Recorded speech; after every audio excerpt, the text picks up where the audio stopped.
உலகத்தில் ஆண்ட மன்னாதி மன்னர்கள் இருந்து சாதாரண மனிதர்கள் வரை எத்தனையோ மனிதர்கள் வந்தார்கள், வாழ்ந்தார்கள், சென்று விட்டார்கள். நசியம் மன்சியா, மறந்து போன மறக்கடிக்கப்பட்ட மனிதர்களாக மாறி போனார்.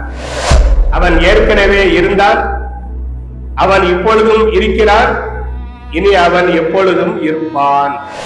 பொய் என்பது ரொம்ப பெரிய ஒரு தோற்றத்தோடு வரும். அதை பார்த்து உண்மையை கொஞ்சம் பயந்து ஒரு ஓரமா நிக்கிற மாதிரி இருக்கும். ஆனால் அந்த பொய் என்பது ஆற்றில் மிதந்து வருகின்ற நுரைகளை போல அல்லது பெரிதாக ஊதப்பட்ட பலூனை போல அது நிலைக்காது. அதே போல அல்லாஹ் தஆலா என்றைக்கும் நிலைத்து நிற்கக்கூடியவன் என்ற காரணத்தினால் அவன் தன்னுடைய அழகிய திருப்பெயர்களில் ஒன்றாக அக்குன் அப்படிங்கிற அந்த வார்த்தைய அவன் தனக்காக தேர்ந்தெடுத்திருக்கிறான். அவன் ஆரம்பம் இல்லாத முதலானவன், அவன் முடிவு இல்லாத இறுதியானவன், அவன் தனது சிபாத்துகள் என்ற தன்மையால் வெளிப்படையான். அல்லாஹ் எங்கும் வெளிப்படையாக இருக்கிறான். வானத்திற்கும் பூமிக்கும் மத்தியில் எத்தனை வஸ்துக்கள் எண்ணற்ற படைப்பலங்களாக இருக்கின்றதோ அவைகள் மூலமாக வெளிப்படுகிறார். அவைகள் அனைத்தும் அல்லாஹ் இருக்கிறான் என்பதை வெளிப்படுத்துகின்றன.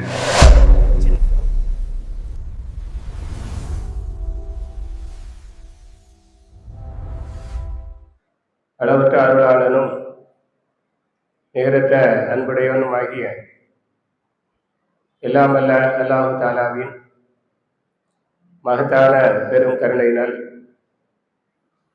மிக உயர்வான தஃசீருடைய வகுப்பில் அமர்ந்துள்ளோம். அல்ஹம்துலில்லாஹ். இந்த நல்ல நேரத்தில் உங்கள் அனைவருக்கும் என்னுடைய இனிய சலாமை காணிக்கையாக்குகின்றேன். ஸலாமு அலைக்கும் வரஹ்மத்துல்லாஹி வபரகாத்துஹு. அஊது பில்லாஹி மினஷ் ஷைத்தானிர் ரஜீம். பிஸ்மில்லாஹிர் ரஹ்மானிர் ரஹீம். ஃபதஆல அல்லாஹுல் மலிக்குல் ஹக். லா இலாஹ இல்லா ஹுவ ரப்புல் அர்ஷில் கரீம். நிலையானவனாகிய அரசனாகிய அல்லாஹ் தஆலா உயர்ந்து விட்டான்.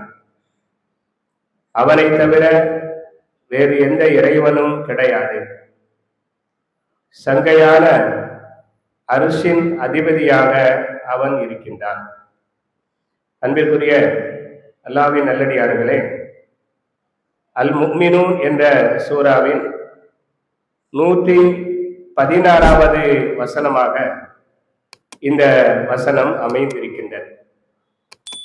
அல்லாஹ் தஆலாவுடைய தனிப்பட்ட தன்மைகள் என்ற சிஃபாத்துகளை பற்றி வர்ணிக்கக்கூடிய அழகிய வசனங்களில் ஒன்றாக இந்த வசனமும் அமைந்திருக்கிறது. அல்லாஹ் என்ற ராத்திற்கு, அதாவது அல்லாஹ் என்ற அசலுக்கு பல தன்மைகள் என்ற சிஃபாத்துகள் இருக்கின்றன. அதனை நாம் அல் அஸ்மாவுல் ஹுஸ்னா, மிகவும் அழகான திருப்பெயர்கள் என்று நாம் அறிந்து வருகின்றோம். பொதுவாக ஒரு மனிதன் என்று எடுத்துக்கொண்டால் அவன் அசலாக இருக்கிறான். அந்த அசலுக்கு சில தன்மைகள் இருக்கின்றன. எல்லோருக்கும் சில தன்மைகள் இருக்கிறது. உயர்ந்தவன், குட்டையானவன், தடிமனாக இருப்பவன், ஒல்லியாக இருப்பவன், இது உடல் அளவில் சில சிஃபாத்துகள். பார்க்கக்கூடியவன், கேட்கக்கூடியவன், நடக்கக்கூடியவன், செயல்படக்கூடியவன், பேசக்கூடியவன், இது அந்த உடல் சார்ந்த தன்மைகளில் ஒன்று. அவன் படித்து பட்டதாரியாக பல தொழில்களில் ஈடுபடும் போது டாக்டராக இருக்கிறார், இன்ஜினியராக இருக்கிறார், தொழில் அதிபராக இருக்கிறார், வேலைக்காரராக இருக்கிறார், டிரைவராக இருக்கிறார். இதெல்லாம் தன்மைகளில் ஒன்றாக, தொழில் சார்ந்த தன்மைகளில் ஒன்றாக இருக்கின்றன. இப்போ மனிதன் என்ற அசலுக்கு பல தன்மைகள் இருக்கின்றன. ஆனா மனிதன் என்ற அசல் அழிவுக்கு உரியது. அது எப்படி அழிவுக்கு உரியதோ, நிலையானது அல்லவோ, அதுபோன்று அவனுக்குரிய தன்மைகளும் நிலையானது கிடையாது. அந்த தன்மைகள்ல குறைவுகளும் ஏற்படலாம், மாற்றங்களும் ஏற்படலாம். உதாரணத்திற்கு நாம் பார்க்கக்கூடியவர்கள் அப்படிங்கிற பார்வை திறன் அல்லாஹ் தந்திருக்கான். ஆனா பார்வை மங்கும் பொழுது அதை சரி செய்வதற்காக நாம் கண்ணாடி அணிந்திருக்கிறோம். இப்ப என்னை பொறுத்த வரைக்கும் எனக்கான தூர பார்வை மங்கிவிட்டது. அதனால அதை சரி செய்வதற்காக நான் கண்ணாடி அணிந்திருக்கிறேன். சில பேருக்கு காதுல மிஷின் வச்சிருப்பாங்க, கேட்கும் திறன் குறைந்து விட்டது. சில பேர் நடக்க முடியாம சிரமப்பட்டு வருவார்கள், நடக்கும் திறன் குறைந்து விட்டது. இது போன்று மனித உடல்கள்ல இருக்கின்ற அந்த சிபாத்துகள்ல குறைவு ஏற்படுகிறது, மாற்றம் ஏற்படுகிறது. ஒரு கட்டத்தில் அது இல்லாமலும் போய்விடுகிறது. அவனே இல்லாமல் போகும் பொழுது அவரிடம் இருக்கின்ற அந்த தன்மைகளும் இல்லாமல் போய்விடுகின்றன. ஆனா அல்லாஹ் தஆலா அப்படி அல்ல. அவனுடைய தாத்து என்ற அசல் அது எப்படி நிலையானதோ அதுபோன்று அவனுக்குரிய சிபாத்துகள் என்ற தன்மைகளும் நிலையானவைகளாகும். இதை நம்முடைய அகீதாவுடைய வழக்கின்படி பார்த்தால் கதீம் என்பதாக சொல்லப்படும். நாம் எல்லாம் ஹாதிஸ், அல்லாஹ் கதீம். ஹாதிஸ் என்றால் யார் அப்படின்னா, முதல்ல அவர் இல்லாமல் இருப்பார், பிறகு இந்த உலகத்திற்கு வந்து வாழ்ந்து கொண்டிருப்பார், பிறகு இல்லாமல் போய்விடுவார். உலகத்தில் ஆண்ட மன்னாதி மன்னர்கள் இருந்து சாதாரண மனிதர்கள் வரை எத்தனையோ மனிதர்கள் வந்தார்கள், வாழ்ந்தார்கள், சென்று விட்டார்கள். நசியம் மன்சியா, மறந்து போன மறக்கடிக்கப்பட்ட மனிதர்களாக மாறி போனார்கள். நமக்கு நிலை கிடையாது. ஆனால் அல்லாஹ் தஆலா கதீம். கதீம் என்று சொன்னால் அவனுக்கு இல்லாமை என்பதே கிடையாது. அவன் எப்பொழுதும் இருந்து கொண்டே இருக்கக்கூடியவன். அதனால்தான் அல்லாஹ்வுக்கும் மனிதர்களுக்கும் மத்தியில், அல்லாஹ்வுக்கும் படைப்பினங்களுக்கும் மத்தியில், ஹாலிக்காக இருக்கின்ற அல்லாஹ்விற்கும் மஹ்லூக்காக இருக்கின்ற நமக்கு மத்தியில் உள்ள வித்தியாசம் என்பது இதுதான். நமக்கு முன்னால் ஒரு இல்லாமை உண்டு, நமக்கு பின்னாலும் ஒரு இல்லாமை என்பது உண்டு. இந்த ரெண்டு இல்லாமைக்கு மத்தியில இடையில் நாம் இருக்கிறோம். ஆனா அல்லாஹ் சுப்ஹானஹு வ தஆலா ஃபதஆலல்லாஹுல் மலிக்குல் ஹக், அவன் எல்லாவற்றையும் விட உயர்ந்தவன். எப்படி என்றால் அவனுக்கு இல்லாமை என்பதே கிடையாது. அவன் ஏற்கனவே இருந்தான், அவன் இப்பொழுதும் இருக்கிறான், இனி அவன் எப்பொழுதும் இருப்பான். இந்த கருத்தை வலுப்படுத்தக்கூடிய வார்த்தை தான் அல் ஹக்கு என்ற வார்த்தை. இந்த ஆயத்தில் இடம்பெறுகின்ற ஃபதஆலல்லாஹுல் மலிக்குல் ஹக்கு, ஹக்கு என்று சொன்னால் நாம் உண்மையானவன் அப்படின்ட்டு நம்ம தமிழ்ல பொருள் கொள்கிறோம், நாம விளங்கி வச்சிருக்கிறோம். ஹக்க பேசுங்க அப்படின்னு சொல்லுவாங்க, ஹக்க சொல்லுங்க அப்படின்னு சொல்லுவாங்க, அதாவது உண்மையை சொல்லுங்க அப்படின்னு சொல்லுவாங்க. ஆனா அதனுடைய அசல் பொருள் என்பது அல் ஹக்கு அஸ்ஸாபிது, நிலைத்து நின்று தரிபடக்கூடிய ஒரு பொருளுக்குத்தான் ஹக்கு என்பதாக சொல்லப்படும். அதாவது நடைமுறையில உண்மைதான் நிலைக்கும், பொய் நிலைக்காது. பொய் என்பது ரொம்ப பெரிய ஒரு தோற்றத்தோடு வரும், அதை பார்த்து உண்மையே கொஞ்சம் பயந்து ஒரு ஓரமா நிக்கிற மாதிரி இருக்கும். அந்த அளவுக்கு பூதாகரமாக பயங்கரமாக பொய் வரும். ஆனால் அந்த பொய் என்பது ஆற்றில் மிதந்து வருகின்ற நுரைகளை போல அல்லது பெரிதாக ஊதப்பட்ட பலூனை போல அது நிலைக்காது. உண்மை அளவுல சிறுசா இருக்கும், ஆனால் நிலைக்கும். ஏனென்றால் உண்மை நிலைக்கும் என்ற காரணத்தால் தான் அந்த ஹக்கு அப்படிங்கிற வார்த்தை அதற்கு பயன்படுத்தப்பட்டிருக்கிறது. அதே போல அல்லாஹ் தஆலா என்றைக்கும் நிலைத்து நிற்கக்கூடியவன் என்ற காரணத்தினால் அவன் தன்னுடைய அழகிய திருப்பெயர்களில் ஒன்றாக ஹக்குன் அப்படிங்கிற அந்த வார்த்தையை அவன் தனக்காக தேர்ந்தெடுத்திருக்கிறான். அந்த வார்த்தை தான் இந்த கருத்தை வெளிப்படுத்துகிறது. எப்படி என்றால் அவன் ஏற்கனவே இருந்தான், அவன் இப்பொழுதும் இருக்கிறான், இனி எப்பொழுதும் இருப்பான் என்று நமக்கு அது எடுத்து காட்டுகிறது.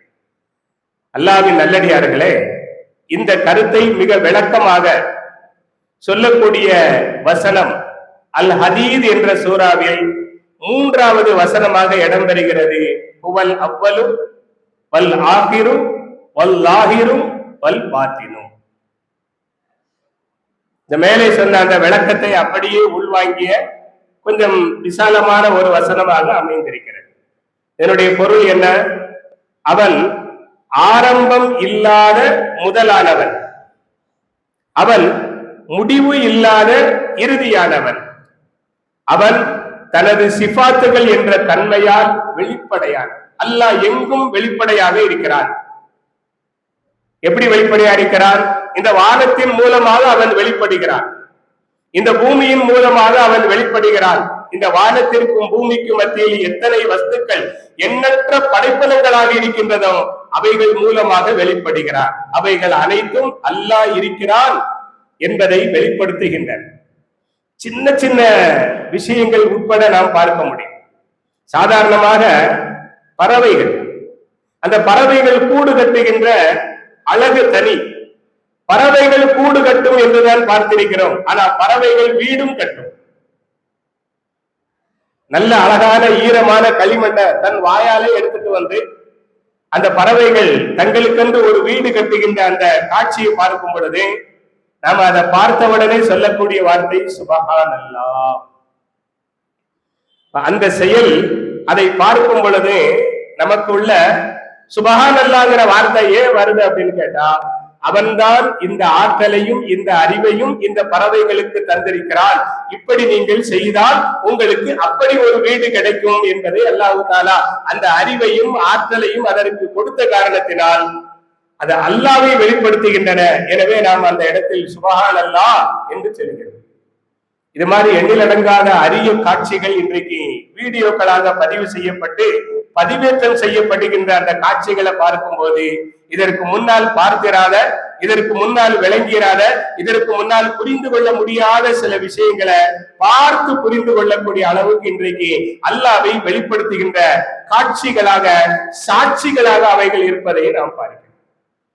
எனவேதான் அன்புக்குரிய அல்லாஹ்வின் நல்லடியார்களே, அவன் தன்னுடைய சிபாத்துகளால் வெளிப்படையாக இருக்கிறான். நான்காவது, அவன் தன்னுடைய தாத்தால், அசலால் அந்தரங்கமானவனாக இருக்கிறான். அல்லாஹ்வினுடைய அந்தரங்கம், அதாவது உள்ளமை, அதை யாராலும் புரிந்து கொள்ள முடியாது, யாராலும் அறிந்து கொள்ள யாராலும் முடியாது. அதற்கான ஆற்றலை அல்லாஹ் தஆலா யாருக்கும் கொடுக்கவில்லை. அல்லாஹ்வுடைய அந்தரங்கத்தை அறிய முற்பட்டவன் பைத்தியக்காரனாக மாறி போவான். எனவேதான் நபி ஸல்லல்லாஹு அலைஹி வஸல்லம் அவர்கள் சொன்னார்கள், அல்லாஹ்வுடைய சிஃபாத்துகளை பற்றி சிந்தியுங்கள், ஈமான் வலுப்படும். வலா தத்தஃபக்கரு ஃபீ தாத்தில்லாஹ், அல்லாஹ்வினுடைய உள்ளமைகளை பற்றி நீங்கள் சிந்திக்காதீர்கள், அதற்கான அறிவு உங்களுக்கு வழங்கப்படவில்லை என்று பெருமானார் ஸல்லல்லாஹு அலைஹி வஸல்லம் அவர்கள் சொன்னார். அன்பிற்குரிய அல்லாஹ்வின் நல்லடியார்களே, அல்லாஹ்வுடைய அசல் மற்றும் அவனுடைய தன்மைகள் அடங்கிய வசனங்கள் அருள்மறையில் ஏராளமாக அமைந்திருக்கின்றன. அந்த வசனங்கள் அத்தனையும் தனித்துவமான, மற்ற வசனங்களை விட, மற்ற ஆயத்துக்களை விட அவைகள் தனித்துவமானவைகளாக இருக்கின்றன. அவைகள் திலாவத்திற்கு மட்டும் அல்ல, திலாவத் என்றால் ஓதுவதற்கு மட்டுமல்ல, மாறாக நம்முடைய காரியங்கள், தேவைகள் நிறைவேறுவதற்கான வசீலாக்களாக, சாதனங்களாக இருக்கின்றன. நம்முடைய நோய்கள் நொடிகள் நீங்குவதற்கான ஷிஃபா என்ற அருமருந்தாக இருக்கின்றன. ஆகவே அவற்றை காலை மாலை வேளைகளில் அல்லது அன்றாட வாழ்வில் நாம் அமல் செய்யக்கூடிய அமலியாத் என்ற ஔராதுகளாக நாம் கடைபிடிக்க வேண்டும். அப்படி கடைபிடிக்கும் பொழுது அது நமது உடலையும் உள்ளத்தையும் சீர்படுத்துவதோடு நம்முடைய காரியங்களை மிக எளிதாக நிறைவேற்றி வைக்கின்றன. அல்லாஹ் தன் அருள்மறையில் சொல்கிறான், புக்கரத்தம் வ அசீலா பில் அஷி வல் இப்கார், காலை மாலை வேளைகளில் உங்கள் இறைவனை நீங்கள் துதிபாடுங்கள். ஃபஸப்பி பிஹம்தி ரப்பிக புக்கரத்தம் வ அசீலா, உங்கள் இறைவனுடைய புகழோடு கூடிய அந்த தஸ்பீஹாத்துகளை நீங்கள் காலையிலும் மாலையிலும் நீங்கள் ஓதுங்கள் என்று அல்லாஹ் சொல்லுகிறான். அப்ப அந்த ஆயத்து நமக்கு என்ன சொல்லுதுன்னா, ஒவ்வொரு நாளும் காலையில சுபூஹ் தொழுத பிறகு, மாலையில அசர் தொழுத பிறகு கொஞ்ச நேரம் அமர்ந்து நாம் அல்லாஹ்வை திக்ரு செய்ய வேண்டும். அப்ப நம்முடைய வாழ்க்கையில அதுக்கு ஒரு நேரத்தை நாம ஒதுக்க வேண்டும். அன்றாட அமல்களில் ஒன்றாக இது அமைய வேண்டும் அப்படின்னு அல்லாஹ் தஆலா நமக்கு ஒரு கட்டளை இடுகிறார். அதுக்கு நாம நேரத்தை ஒதுக்கணும்.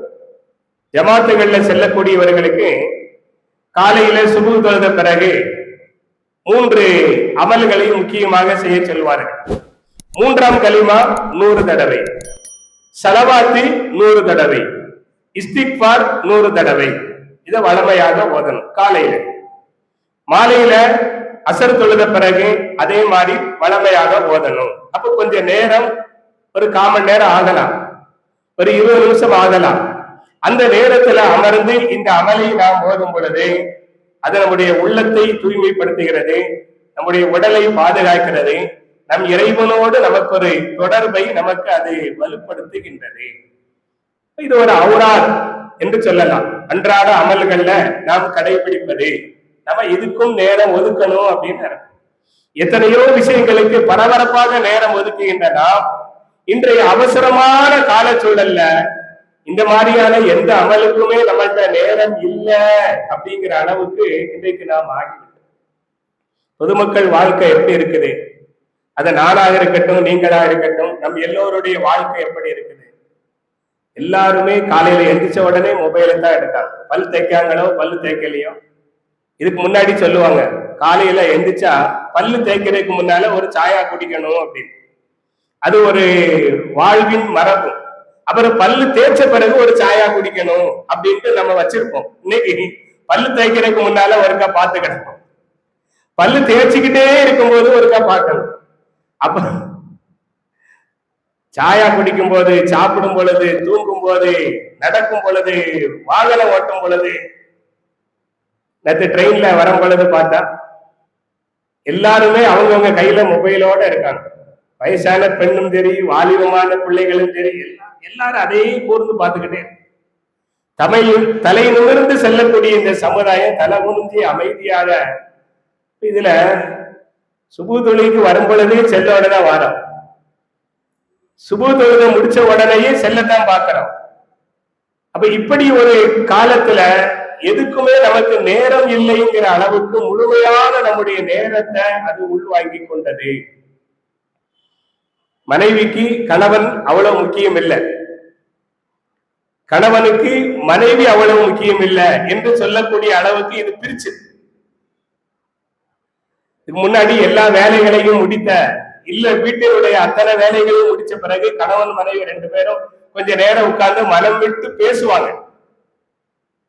அன்றைக்கு என்ன நடந்தது, நாளைக்கு என்ன நடக்க போகுது, நம்முடைய வாழ்க்கையில அடுத்த கட்ட திட்டம் என்ன, பிள்ளைகளுக்கு என்ன செய்யணும் அப்படிங்கறத பத்தி பேசுவாங்க. இன்னைக்கு யாருக்குமே அதை பத்தி பேசுறதுக்கான நேரம் இல்லாத அளவுக்கு மொபைல் அவங்கள பிரிச்சிரு. இவங்க இந்த பக்கம் திரும்பி படுக்காங்க, அவங்க இந்த பக்கம் திரும்பி படுக்காங்க. அவங்களுக்கு மத்தியில இல்லற வாழ்வுக்கான நாட்டமே இல்லாத அளவிற்கு இது எல்லாவற்றையும் கெடுத்து விடக்கூடிய அளவுக்கு இன்னைக்கு இப்படி இருக்கும்போது அமலியாத் என்ற அவுராதுகளுக்கு நமக்கு எங்க நேரம் கொடுக்க முடியும்? நான் எதையும் மிகைப்பாக சொல்லவில்லை. காலத்தின் சூழல் மனிதனை அப்படியே உள்வாங்கி கொண்டது. ஆனால் அன்பிற்குரிய அல்லாஹ்வின் நல்லடியார்களே, ஜமாத்துல செல்லக்கூடியவர்களுக்கு இந்த நடைமுறை வைத்திருக்கிறார்கள் என்றால், ஷேகுமார்கள் தங்களிடத்திலே பையத்தானவர்களுக்கு இன்னும் சில அமல்களை இதை கொஞ்சம் கூட்டியோ அல்லது கொஞ்சம் மாற்றம் செய்தோ, எல்லாமே ஹதீஸ்ல இருந்து எடுக்கப்படக்கூடிய திக்ருகள், துவாக்கள் தான். அவங்கள்ட்ட பையத்தாகும் பொழுது நீங்க காலையில இவ்வளவு தடவை இதை ஓதணும், மாலையில இத்தனை முறை இதை ஓத வேண்டும் என்று அந்த அமல்கள்ல நம்மை பழக்கப்படுத்துவதற்காக சில விஷயங்களை கற்றுத்தருகிறார்கள். எல்லாமே நபி ஸல்லல்லாஹு அலைஹி வஸல்லம் உடைய அந்த ஹதீசுகள்ல இருந்தா நமக்கு எடுக்கப்படுகிறது. நம்ம யாரிடத்திலும் பையத்தாகவில்லை அப்படிங்கிற நிலை வரும் பொழுது ஹதீசுகள் நமக்கு கற்றுத்தந்த செய்திகளை கேள்விப்பட்டு ஆலிம்கள் மூலமாகவோ கிதாபுகள் மூலமாகவோ நாம கேள்விப்பட்டா நாம நம்முடைய தனிப்பட்ட வாழ்க்கையில அதை கடைபிடிக்க வேண்டும். எப்படி? உதாரணத்திற்கு நபி அவர்கள் ஒரு தனி மனிதனுக்கு ஒரு செய்தியை சொல்லி தருகிறார்கள் என்றால் அது அவருக்கு மட்டுமல்ல, நம்மை போன்ற ஒவ்வொரு தனி மனிதர்களுக்கும் அது அமல் செய்வதற்காக சொல்லப்பட்ட விஷயம்தான் என்று நாம் முதலில் விளங்க வேண்டும். ஒரு சஹாபி வருகிறார்கள், கபீசா பின் முஹாரிக் ரலியல்லாஹு அன்ஹு அப்படிங்கிற ஒரு சஹாபி, ரொம்ப வயோதிகமானவர். அந்த வயோதிகத்தின் காரணத்தால் பலகீனமானவர். அவர் என்ன கேட்கிறார் என்றால், அல்லாஹ்வின் தூதர் அவர்களே, என்னுடைய பலகீனத்தின் அடிப்படையில எலும்புகள் எல்லாம் பலகீனமாகிவிட்டன, நானும் வயது முதிர்ந்தவனாகிவிட்டேன், இந்த காலகட்டத்துல நான் வளமையாக செய்து வரும்படி எனக்கு ஒரு விஷயத்தை நீங்க கற்றுத்தாருங்கள் அப்படின்னு கேட்டாங்க. அப்ப நபி ஸல்லல்லாஹு அலைஹி வஸல்லம் அவருடைய கோரிக்கைக்கு ஏற்ப அவர் எவ்வளவு சுருக்கமா கேட்டாரோ அதை விட ரத்தின சுருக்கமாக சொன்னார்கள். நீங்க சுபஹ் தொழுகை முடிச்ச பிறகு சுப்ஹானல்லாஹில் அலீம் வ பிஹம்திஹி, சுப்ஹானல்லாஹில் அலீம் வ பிஹம்திஹி, சுப்ஹானல்லாஹில் அலீம் வ பிஹம்திஹி என்று 3 தடவை நீங்க சொல்லுங்க. இது சொல்றதுக்கு எவ்வளவு நேரம் ஆகும்? சுபஹ் தொழுகை முடிச்ச பிறகு சலாம் கொடுத்த உடனே கூட நம்ம இதை சொல்லி முடிச்சிடலாம். அவ்வளவு எளிமையான ஒரு கலிமாக்கள். நபி ஸல்லல்லாஹு அலைஹி சொன்னாங்க, நீங்க சுபஹ் தொழுத பிறகு 3 முறை சுப்ஹானல்லாஹில் அலீம் வ பிஹம்திஹி என்று சொல்லுங்கள். ஒரு அமல். ஆனா அந்த அமல் உங்களுக்கு என்ன பலன் தரும் என்றால், பார்வை குறைபாட்டை விட்டும் உங்களை பாதுகாக்கும், தோல் சம்பந்தமான நோய்களை விட்டும் உங்களை பாதுகாக்கும், பற்கள் சம்பந்தமான பிரச்சனைகளை விட்டும் உங்களை பாதுகாக்கும். அந்த வயசுல இந்த 3 வரும். வயசானா இந்த 3 பிரச்சனைகளும் வரும். அந்த பிரச்சனைகள் உங்களை அணுகாமல் இருப்பதற்கு இந்த அமல்கள் உங்களுக்கு ஒரு பாதுகாப்பாக இருக்கும். ஆகவே நீங்கள் ஒவ்வொரு நாளும் சுபஹ் தொழுத பிறகு 3 முறை இதை சொல்லுங்கள் என்று பெருமானார் ஸல்லல்லாஹு அலைஹி வஸல்லம் அவர்கள் சொன்னார். ஒரு அழகான அமல்களில் ஒன்றாக இருக்கிறது. நாமும் இன்ஷா அல்லாஹ் நம்முடைய வாழ்க்கையில் இதை நாம் கடைபிடிக்க வேண்டும். கடைபிடித்திருப்பீர்கள், தொடர்ந்து கடைபிடிக்க வேண்டும். அல்லாஹ் அதற்குரிய நல்ல தௌஃபீக்கை தந்து அருள் புரிவானாக. அதே போல நமக்கு எல்லாருக்கும் தெரிந்த விஷயம்தான், நபி அவர்கள் நன்மையை அடைந்து கொள்ள வேண்டும் என்று ஆர்வப்படுத்தும் பொழுது பணக்கார சஹாபாக்கள் அல்லாஹ் தங்களுக்கு கொடுத்த அந்த செல்வத்தை நல்ல வழிகளில் செலவு செய்தார்கள், அல்லாஹ்வுடைய பாதையில செலவு செய்தார்கள், சதக்கா என்ற தர்மங்கள் மூலமாக செலவு செய்தார்கள், அடிமைகளை வாங்கி உரிமையிடுவதன் மூலமாக நன்மைகளை பெற்றார்கள். ஆக இருக்குது, அதனால நல்ல வழிகளில் அவர்கள் செலவு செய்தார்கள். ஏழை சஹாபாக்கள், வறுமையிலும் கஷ்டத்திலும் வாழுகின்ற அந்த சஹாபாக்கள் பார்த்தார்கள், அல்லாஹ் அவங்களுக்கு செல்வத்தை கொடுத்திருக்கான், அதன் மூலமாக நன்மைக்கான வழிகளை அவர்கள் தேடி தேடி அவர்கள் செலவு செய்து அடைந்து கொள்கிறார்கள். ஆனா நமக்கு அப்படி ஒரு வாய்ப்பு இல்லையே, நாம நன்மையை எப்படி அடைந்து கொள்ள முடியும் அப்படின்னு அவங்களுக்கு ஒரு எண்ணம். சில சஹாபாக்கள் ஒன்றாக சேர்ந்து பெருமானார் ஸல்லல்லாஹு அலைஹி வஸல்லம் அவரிடத்திலே வந்து இந்த விஷயத்தை சொல்லி, செல்வத்தால் எங்களுடைய சகோதரர்கள் நன்மைகளை அடைந்து கொள்கிறார்கள், எங்கள்ட அந்த செல்வம் இல்லை, அவர்கள் அதன் மூலமாக அடைந்து கொள்கின்ற நன்மையை மாதிரி நாங்கள் வேறு அமல்கள் மூலமாக நன்மையை அடைந்து கொள்ள வழி இருக்குதா அப்படின்னு கேட்டாங்க. நபி ஸல்லல்லாஹு அலைஹி வஸல்லம் மிக அருமையான முறையில மிக எளிமையான ஒரு விஷயத்தை சொன்னாங்க. இருக்கு, நீங்க ஒவ்வொரு முறை ஃபர்லு தொழுத பிறகு சுப்ஹானல்லாஹ் என்று 33 தடவை சொல்லுங்கள், அல்ஹம்துலில்லாஹ் என்று 33 தடவை சொல்லுங்கள், அல்லாஹு அக்பர் என்று 33 தடவை சொல்லுங்கள், லா இலாஹ இல்லல்லாஹ் என்று சொல்லி அந்த 100ஐ நீங்கள் முழுமைப்படுத்துங்கள். ஒரு ஹதீஸ்ல இப்படி வரும். இன்னொரு ஹதீஸ்ல அல்லாஹு அக்பர் என்பதை 34 ஆக்கிக் கொள்ளுங்கள். 100 தடவைகள் நீங்கள் இந்த கலிமாவை ஒவ்வொரு தொழுகைக்கு பிறகும் நீங்கள் சொன்னால், அந்த செல்வந்தர்கள் தங்களது செல்வத்தால் நன்மையின் எந்த இடத்தை அடைந்தார்களோ அந்த இடத்தை இந்த அமலால் நீங்கள் அடைந்து கொள்ள முடியும். யார் இதை செய்யவில்லையோ அவரை விட நீங்கள் நன்மையால் முந்திவிட முடியும் அப்படின்னு சொன்னாங்க. இந்த ஏழை சஹாபாக்கள் வந்து நபியிடத்துல வேண்டுகோள் வைக்க நபி அவர்கள் இந்த அமலை கற்றுத் தந்தார்கள். இது எல்லாருக்கும் தான்.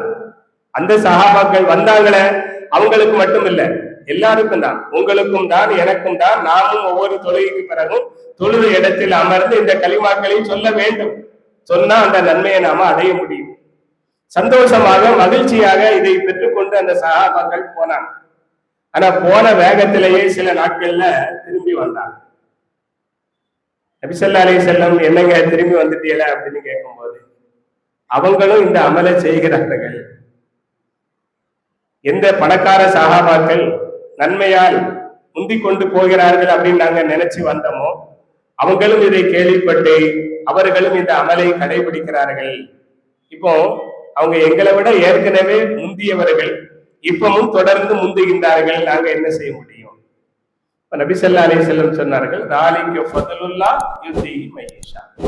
அது அல்லாஹ்வின் பெரும் கருணை, அவன் நாடியவர்களுக்கு கொடுத்து விட்டான். இப்ப நபி அவர்கள் தடை போடல. பணக்கார சஹாபாக்களை கூப்பிட்டு நீங்க ஏங்க அதை செய்யறீங்க, அதை அவங்களுக்காக கொடுத்தது அப்படின்னு சொல்லல.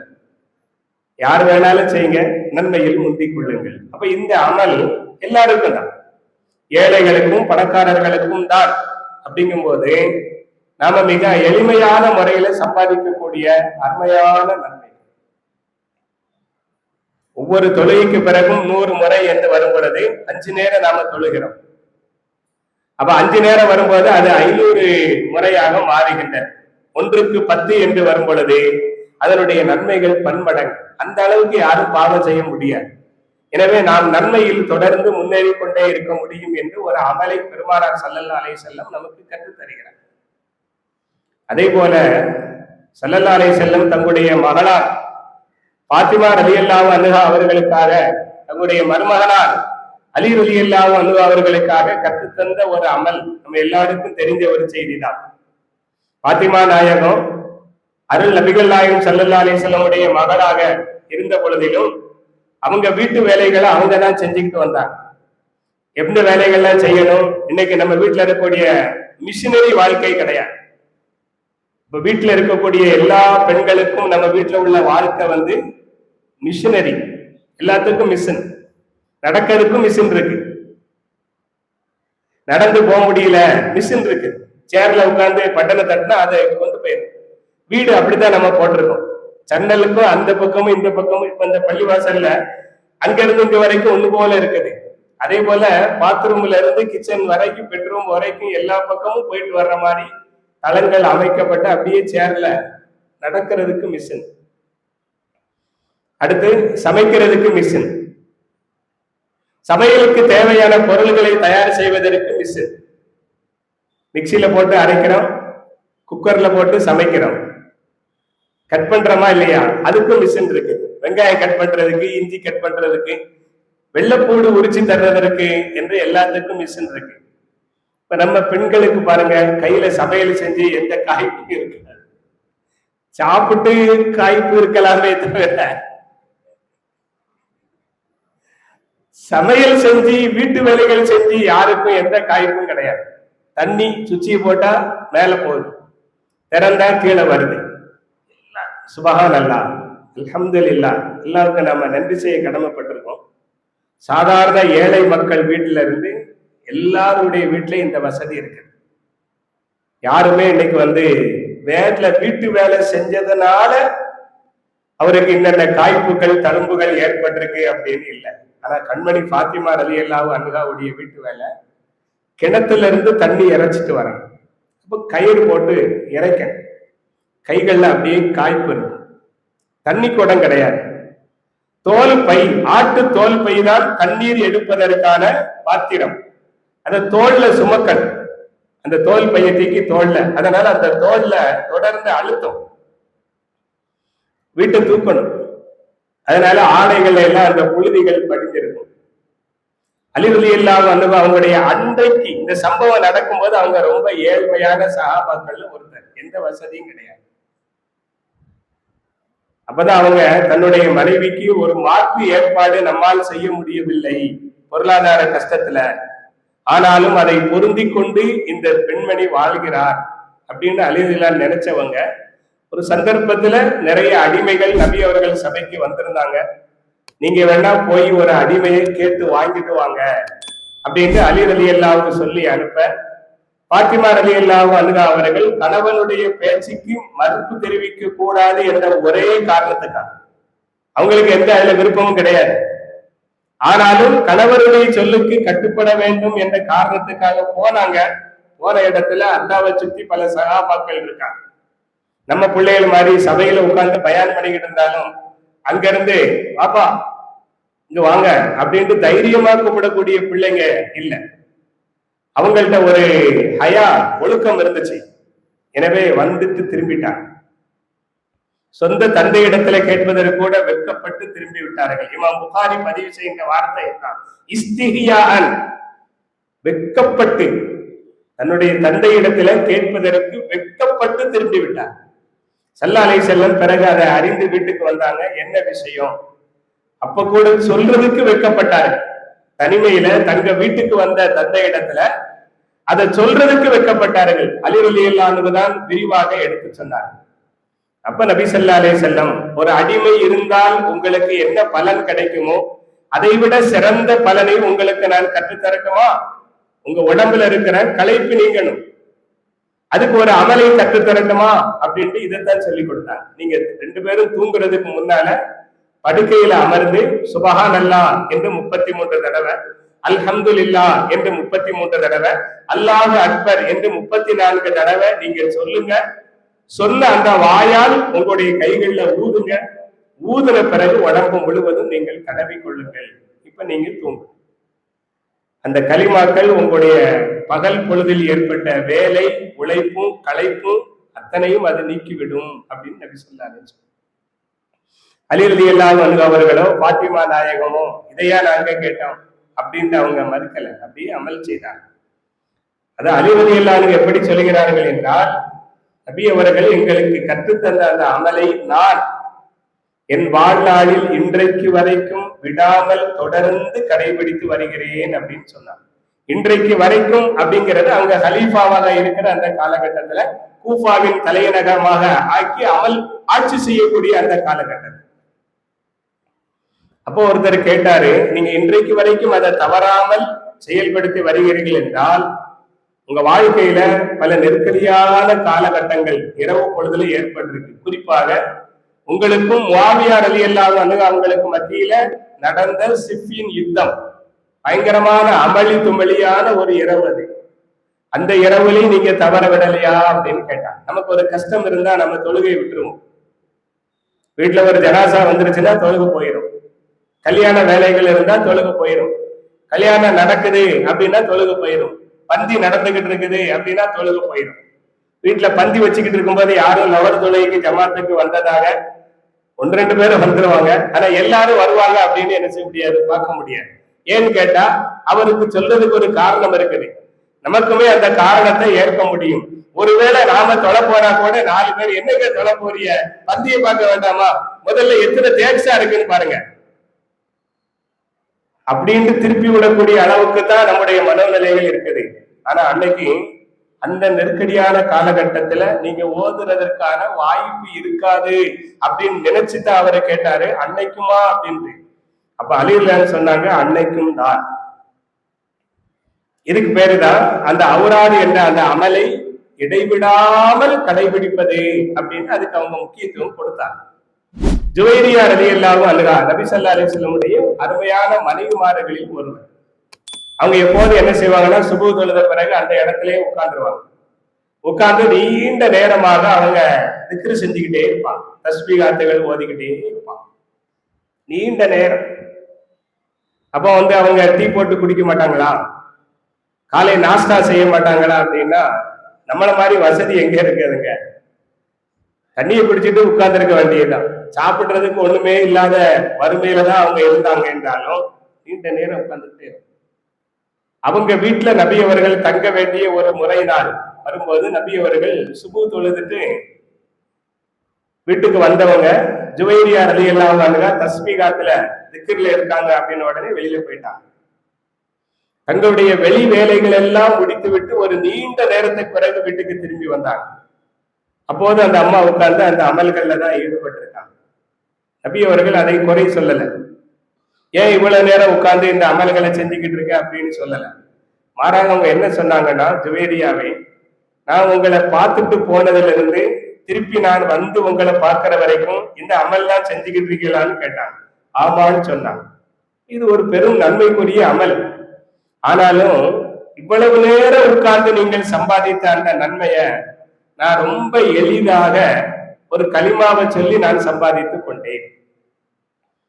ஜுவைரியா ரலியல்லாஹு அன்ஹா மூலமாக இந்த உம்மத்தாகிய நமக்கு கிடைத்த ஒரு பெரும் கொடை.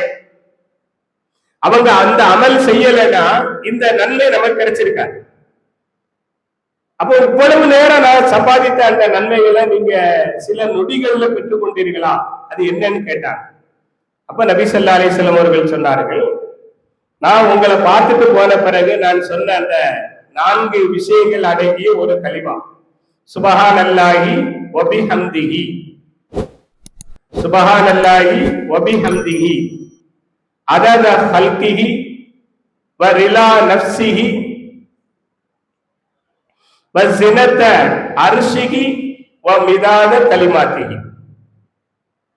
சுபஹானல்லாஹி வ பிஹம்திஹி அதத ஹல்கிஹி வ ரிலா நஃப்ஸிஹி வ ஸினத அர்ஷிஹி வ மிதாத கலிமாத்திஹி.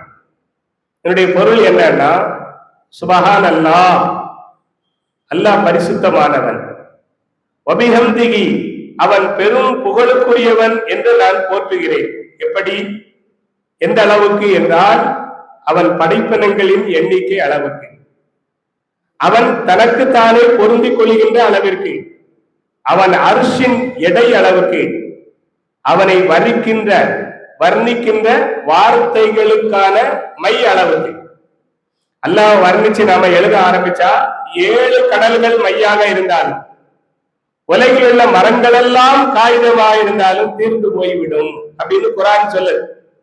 அப்ப என்ன கருத்துன்னா, எண்ணவே முடியாத அளவிற்கு, எடையால் நாம் வர்ணிக்க முடியாத அளவுக்கு உன்னை நான் தஸ்பீ செய்கிறேன், உன்னை புகழுகிறேன் அப்படிங்கிறது என்னுடைய பொருள். இவ்வளவு பொருளும் விரிவும் அதுக்குள்ள இருந்தாலும் அது சொல்றதுக்கு ரொம்ப எளிதான ஒன்று. நான் ஒரு முறை இதை சொல்லி நீங்க இவ்வளவு நேரம் அமல் செஞ்ச நன்மைய நான் எளிதாக அடைந்து கொண்டேன் அப்படின்னு சொன்னான். அப்ப நம்ம வாழ்க்கையில சுபஹ் தொழுத பிறகு இதை நாம ஒரு முறை சொன்னோம் அப்படின்னா, ஒரு நீண்ட நேரம் அமல் செஞ்ச நன்மையை நாம எளிதாக பெற்றுக்கொள்ள முடியும். இந்த கலிமாக்கள் நீங்க எல்லாரும் மனசுல பதிய வைத்து அமல் செய்ய வேண்டும். ஆகவே நீங்கள் மரணம் செய்து கொள்ளுங்கள் என்று உங்களுக்கு நான் சொல்ல வேண்டிய அவசியம் இல்லை. ஏனென்றால் பேட்டையை பொறுத்த வரைக்கும், பேட்டையில் இருக்கிற ஒவ்வொரு வீட்டில் உள்ள ஆண்கள் பெண்களுக்கு இந்த கலிமாக்கள் மனப்பாடமாக ஆகிவிட்டது. அதுக்கு யார் காரணம்? நம்முடைய சையத் அஹ்மது மிஸ்பாகி ஆலிம் ஹசரத் அவர்கள் என்னைக்கு பொறுப்பேற்றாங்களோ அன்னைக்கு காலையில இந்த அமலை மைக்கின் மூலமாக 3 தடவை சொல்லி கொடுப்பாங்க. சுபஹானல்லாஹி வ பிஹம்திஹி அதத ஹல்கிஹி வ ரிலா நஃப்ஸிஹி வ ஸினத அர்ஷிஹி வ மிதாத கலிமாத்திஹி. நிறுத்தி நிதானமாக சொல்லி கொடுப்பாங்க. வெளி மைக்கில வரும். உள்ள இருக்கிற ஆண்களுக்கும் வெளியில இருக்கக்கூடிய ஆண்கள், பெண்கள், குழந்தைகள் எல்லாருக்கும் மனப்பாடம் ஆயிடுச்சு. அல்லாஹ் தஆலா அந்த ஒரு பெரும் சமுதாயத்திற்கு நிறைவுபடுத்தக்கூடிய ஒரு விஷயத்தை அல்லாஹ் அவங்க மூலமாக வெளிப்படுத்தினான். அல்லாஹ் ஹசரத் அவர்களை பொருந்திக் கொண்டு பரிபூர்ணமான ஆரோக்கியத்தையும் நீண்ட ஆயுளையும் தந்து அவர்களை சிறப்பாக்கி வைப்பானாக. இந்த நேரத்துல அவங்களுக்கு நம்ம துவா செய்ய கடமைப்பட்டிருக்கோம். ஒரு சமுதாயத்திற்கு நினைவூட்டுவதற்கான ஒரு அமலை கற்றுத்தந்தவர்கள். அதே போல உம்மு ஹபீபா ரலியல்லாஹு அன்ஹா ஸல்லல்லாஹு அலைஹி வஸல்லமுடைய மனைவிமார்களில் ஒருவர். நபி அவர்கள் அந்த அம்மாட்ட சொன்னாங்க, அந்த அன்னைகிட்ட சொன்னாங்க, ஒரு மனிதர் ஃபர்லான தொழுகைக்கு முன்னால பின்னால 12 ரக்காத்துகளை தொழுதால், நாம சுன்னத்துல் முஅக்கதா என்று அறிந்திருக்கிறோம், 12 ரக்காத்துகள் தொழுதால் அல்லாஹ் அவருக்கு ஒரு சொர்க்க மாளிகையை கட்டுகிறார். ஒரு நாள் தொழுதா ஒரு மாளிகை. மன் சல்லா சிந்தை அஷரத ரகாத்தன் பனல்லாஹு லஹு பைத்தன் ஃபில் ஜன்னah. நபி ஸல்லல்லாஹு அலைஹி வஸல்லம் சொன்னாரு.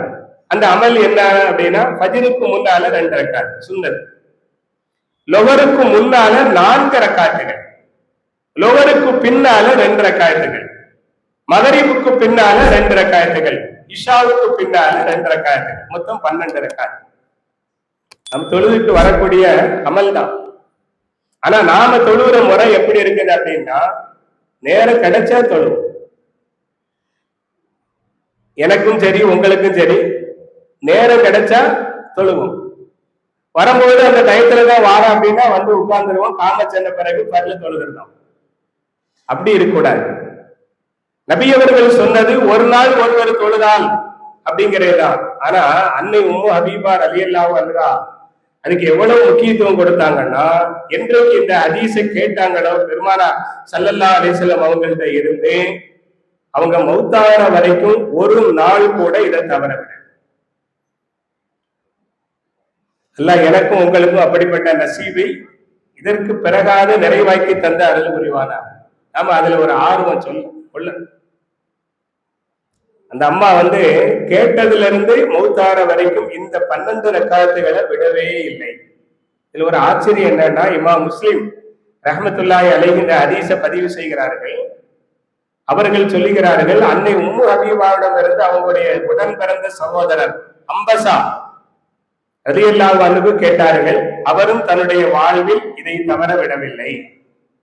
அவரிடமிருந்து அவருடைய மாணவர் அம்ர் இப்னு அவுஸ் என்பவர் கற்றுக்கொண்டார். அவரும் தவற விடவில்லை.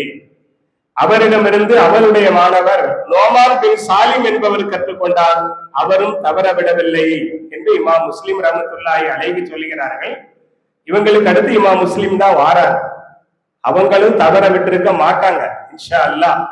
ஆனா தன்னை பற்றி சொன்னால் அது எங்கே பெருமையாக ஆகிவிடுமோ என்ற காரணத்தினால் அவர்கள் தங்களை பற்றி சொல்லாமல் விட்டிருக்கலாம். நாம் நம்புகிறோம். அந்த ஹதீஸ கேள்விப்பட்ட இமாம் முஸ்லிம் ரஹ்மத்துல்லாஹி அலைஹி தங்களுடைய கிதாபில பதிவு பண்ணிட்டாங்க. பதிவு பண்ணியவர்கள் தங்கள் வாழ்நாள் முழுவதும் அந்த அமலை அவர்கள் செய்திருப்பார்கள்.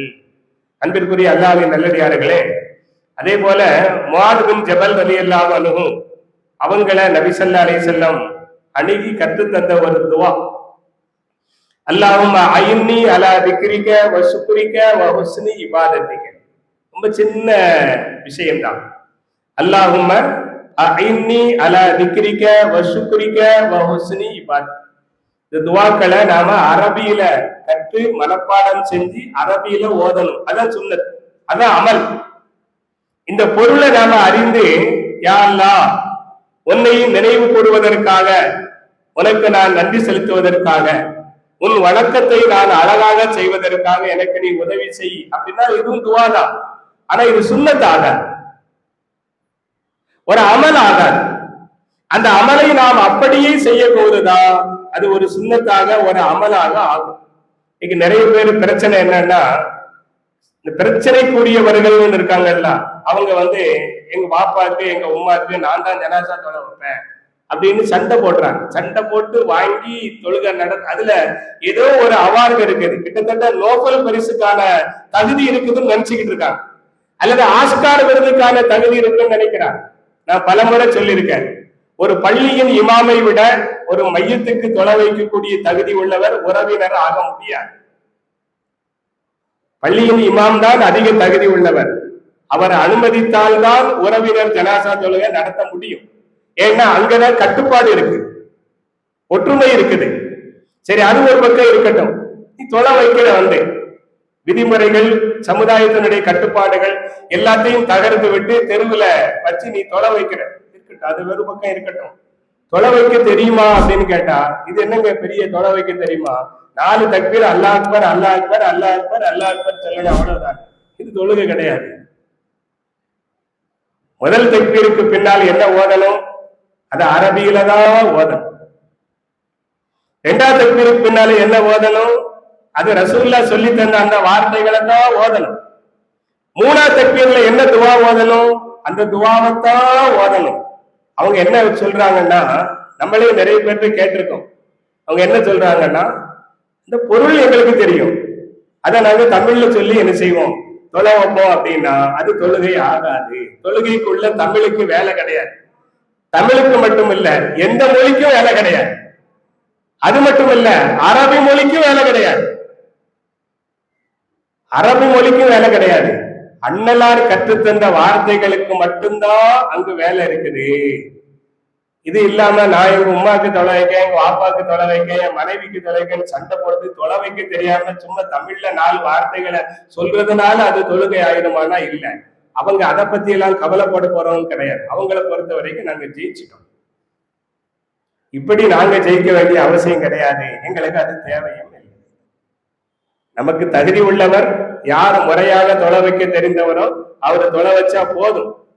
அதுலதான் எங்களுக்கு வெற்றி இருக்குது அப்படின்னு நாம நம்புறோம். ஏன்னா அதுதான் முறை. அதனால இந்த துவாவை நாம முறைப்படி மனனம் செய்து நாம் ஓத வேண்டும். இது ஒவ்வொரு தொழுகைக்கு பிறகு ஸல்லல்லாஹு அலைஹி வஸல்லம் கற்றுத்தந்தது என்னன்னா, ஒவ்வொரு ஃபர்லு தொழுகைக்கு பிறகும் நீங்கள் தவற விட வேண்டாம். லா ததா அன்ன, நீங்கள் தவற விடாதீர்கள் அப்படின்னு நபி அவர்கள் கற்று தந்தார்கள். கற்று தரும்போது கூட அவங்க கடைபிடித்த அந்த சிறப்பான பண்பு எப்படி தெரியுமா? வந்து முஆத் ரலியல்லாஹு அன்ஹுடைய கையை பிடிக்கிறாங்க. கைய பிடிச்சு யாமார் அப்படின்னு அவங்க கைய பிடிச்சு இன்னி உஹிப்புக்க கசீரா, நான் உங்களை அதிகமாக நேசிக்கிறேன் அப்படின்னு சொல்லிட்டு தான் இந்த துவாவை கற்று தந்தார்கள். அடுத்து அபூ ஹுரைரா ரலியல்லாஹு அன்ஹு அவங்கள பார்த்து நபி அவர்கள் சொன்னார்கள், உங்களுக்கு 3 விஷயங்களை நான் முக்கியமாக ஒரு வசியத்தை போன்று நான் செய்கிறேன். அவங்களுக்கு மட்டும் இல்ல, நமக்கும் தான். 3 விஷயம் என்ன? மாதம் 3 நோன்பு வைக்கணும். பிறகு 13, 14, 15 ஐயாமுல் பீல் என்று சொல்லக்கூடிய அந்த நாட்கள்ல மாதம் 3 நோன்பு வைக்கணும். ஒவ்வொரு நாளும் லுஹா தொழுகை 2 ரக்காத் தொழணும். ஒவ்வொரு நாளும் இரவில் தூங்குவதற்கு முன்னாலேயே வித்ர் தொழுது விட வேண்டும். அப்படின்னு 3 விஷயங்களை நபி அவர்கள் அபூ ஹுரைரா ரலியல்லாஹு அன்ஹு அவர்களுக்கு சொன்னார்கள். அபூ ஹுரைரா ரலியல்லாஹு அன்ஹு அவர்கள் அதை விடாமல் தொடர்ந்து கடைபிடித்தார்கள். அடுத்து ஒவ்வொரு நாளும் பகலின் ஆரம்பத்தில் சுபு தொழுத பிறகு நீங்க எந்த நேரத்துல வேண்டுமானாலும் பகலின் ஆரம்பத்துல யாசீன் ஓத வேண்டும். தனிப்பட்ட நம்முடைய அமல்கள்ல அன்றாடம் நாம் ஓதக்கூடிய வழக்கம் யாசீன். அதுக்கு என்ன சிறப்பு தெரியுமா? மன் கரா யாசீன் ஃபி சதுரின் நஹார் குலியத் ஹவாயிஜ். பகலின் ஆரம்பத்துல ஒருவர் யாசீன் ஓதினால் அன்றைய தேவைகள் நிறைவேற்றப்படும். இது தப்பா விளங்கின ஒரு கூட்டம், பிரச்சனைக்குரிய கூட்டம் எப்படி சொல்லி தர்றாங்கன்னா, யாசீன் ஓதனா சாப்பிட்டா நாஸ்தா பண்ணிடலாமா, யாசீன் ஓதனா மத்தியானம் சோறு சாப்பிடலாமா, யாசீன் ஓதனா சம்பளம் கிடைச்சிருமா? என்னங்க அறிவுக்கு பொருந்தாத விஷயத்தை சொல்லிக்கிட்டு இருக்கீங்க. விளக்கி நம்ம என்ன சொல்றோம் அப்படின்னு கேட்டா, ரசூல் ஸல்லல்லாஹு அலைஹி வஸல்லம் சொல்லிட்டாங்க, நாம கடைபிடிப்போம். நாம தொழில் போவோம், கடையை திறப்போம், வியாபாரம் செய்வோம், தொழில் செய்வோம். அல்லாஹ் அதுக்கான ரிசுக்கை தருவான். ஆனால் அந்த ரிசுக்கினால் நம்முடைய தேவைகள் தங்கு தடையில்லாமல் ஹலாலான முறையில் நிறைவேறுவதற்கு இந்த யாசீன் ஒரு காரணமாக அமையும். இதுதான் மூமினுடைய நம்பிக்கை. இதனாலதான் மனுஷன் தன்னுடைய வாழ்க்கையின் தேவைகள் நிறைவேற வேண்டும் என்பதற்குத்தான் ஓடி ஓடி உழைக்கிறான். அது சரியான முறையில் அமைவதற்கு இந்த யாசீன், பகலின் ஆரம்பத்தில் ஓதுகின்ற அந்த யாசீன் ஒரு காரணம். அதனாலதான் அன்னைக்கு பள்ளிவாசல்ல மதரசா நடத்தக்கூடிய உஸ்தாதுமார்கள் எல்லாரும் பிள்ளைங்களுக்கு யாசீன் மனப்பாடம் பண்ணாங்க. நம்ம சுன்னத்துல் ஜமாத் பள்ளிவாசல்ல போய் ஓதுகிற பிள்ளைங்க இப்பவும் யாசீன் மனப்பாடம் பண்றாங்க. நான் தராவி தொழுகையில யாசீன் ஓதும் போதே கிடுகிடுன்னு எனக்கு அதுங்க ஆரம்பிச்சது. இன்னைக்கு வரைக்கும் எனக்கு அதுல ஒரு நிலையான உங்களுக்கு எல்லாத்துக்கும் தெரியும். ஏன் அப்படின்னா, என்னை சுத்தி இருக்கிற எல்லாருக்கும் யாசீன் தெரியும். அதுக்கு முன்னால பின்னால எனக்கு மட்டும்தான் தெரியும், யாருக்கும் தெரியாது. அப்போ ஒரு தைரியத்தோட நான் ஓதுவேன். தப்பா ஓதல அல்ஹம்துலில்லாஹ். ஆனா யாசீன் ஓதும் மட்டும் ஏன் அந்த பயம் வருதுன்னா, எல்லாருக்கும் தெரியும். எல்லாருக்கும் அன்னைக்கு மனப்பாடம் பண்ண வச்சாங்க. இன்னைக்கு மற்ற பள்ளிகள்ல சுன்னத் ஜமாத்துக்கு அப்பாற்பட்ட பள்ளிவாசல்ல போனா முதல்ல அந்த பிள்ளைய ஓத போறாங்கனாலே நமக்கு சந்தேகமா இருக்கு. எந்த ஒரு முறையான ட்ரெஸ்ஸும் இல்லாம, துப்பியும் இல்லாம, ஒண்ணும் இல்லாம ஏதோ ஒரு அட்டையை தூக்கிட்டு போற மாதிரி போயிட்டு வரவன் என்னத்தை ஓதி இருப்பான், என்னத்தை மனப்பாடம், இதெல்லாம் கண்டிப்பா சொல்ல மாட்டாங்க.